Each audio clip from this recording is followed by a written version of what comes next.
Mascherina all'aperto in centro storico, lei cosa ne pensa? È necessario adesso? Beh, penso di sì, insomma. Cioè, visto l'affollamento magari della situazione, sì.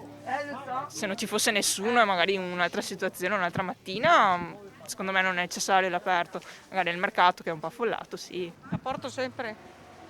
Sono d'accordo? Sì, sì, sì, sì. D'accordo anche l'obbligo del vaccino se vuole.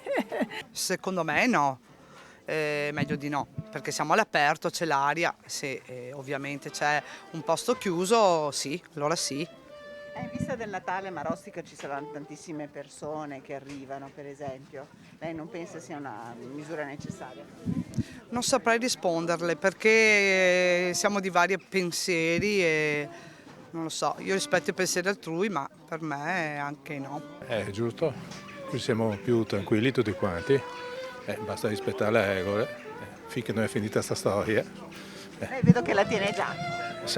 Sì. Sono d'accordo nel usare tutti i sistemi per proteggerci da un virus. Questo è un virus, cioè se uno ha un minimo studiato sa che il virus è trasmissibile e è molto pericoloso. Sicuramente dove c'è molta calca, molte persone mi sembra una cosa giusta, insomma. E peraltro la indossa già.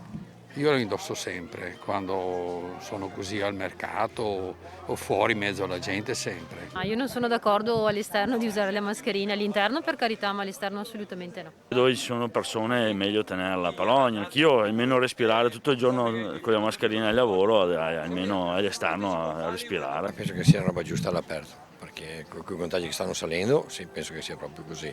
E anche il Green Pass.